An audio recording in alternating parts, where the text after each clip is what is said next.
ನೋಡಿ, ಯಾಕೆ ಪರಿಸ್ಥಿತಿ ಹೀಗಾಗಿದೆ ಅನ್ನೋದಕ್ಕೆ ನಮ್ಮ ರಾಜಕಾರಣಿಗಳೇ ಕಾರಣ. ಅದಕ್ಕೋಸ್ಕರನೇ ಕರ್ನಾಟಕದ ನೆಲದಲ್ಲಿ ನಿಂತು ಮರಾಠಿಗರು ತಮ್ಮ ಪುಂಡಾಟವನ್ನು ಜಾಸ್ತಿ ಮಾಡ್ತಾ ಇದ್ದಾರೆ. ನಮ್ಮ ಬಸ್ಗಳಿಗೆ ಕಲ್ಲು ಹೊಡಿತಾರೆ, ಮಸಿ ಬಳಿತಾರೆ, ನಮ್ಮ ಜನರನ್ನ, ಅದರಲ್ಲೂ KSRTC ಬಸ್ ಕಂಡಕ್ಟರ್ ಡ್ರೈವರ್ಗಳನ್ನ ಟಾರ್ಗೆಟ್ ಮಾಡ್ತಾ ಇದ್ದಾರೆ.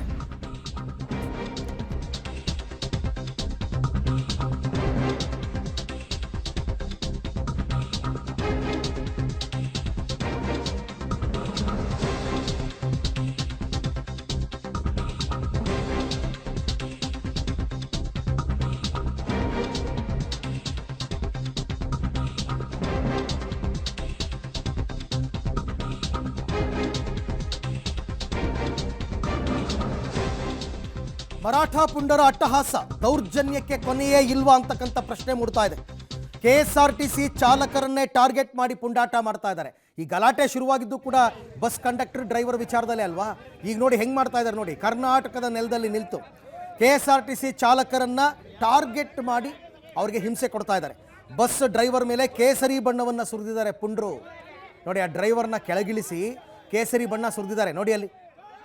ಆಮೇಲೆ ಏನು, ಬಸ್ ಡ್ರೈವರ್ ಮೇಲೆ ಕೇಸರಿ ಬಣ್ಣ ಸುರಿದಿದ್ದು ಅಲ್ಲದೆ ಜೈ ಮಹಾರಾಷ್ಟ್ರ ಅಂತ ಘೋಷಣೆ ಕೂಗಿಸಿದ್ದಾರೆ.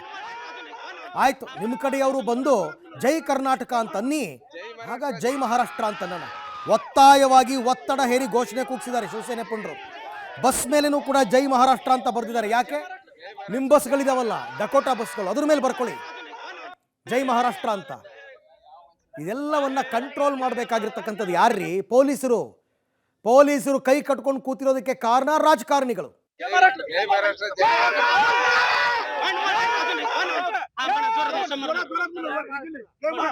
जय महाराष्ट्र जय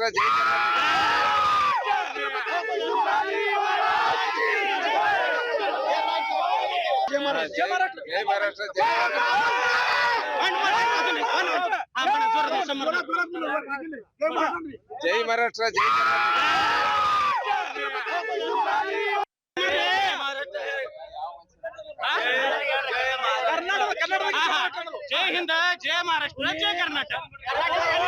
आता मी सांगतो, जर हे कर्नाटकी लोक जर जय महाराष्ट्र म्हणत नसतील तर आमची महाराष्ट्र संस्कृती म्हणून आम्ही ते सत्कार केलाय. तर ह्याच्या पुढे सोलापुरात नव्हे तर महाराष्ट्रात जर तुमची एसटी चालवायची असेल तर तुम्हाला जय महाराष्ट्र म्हणावंच लागेल.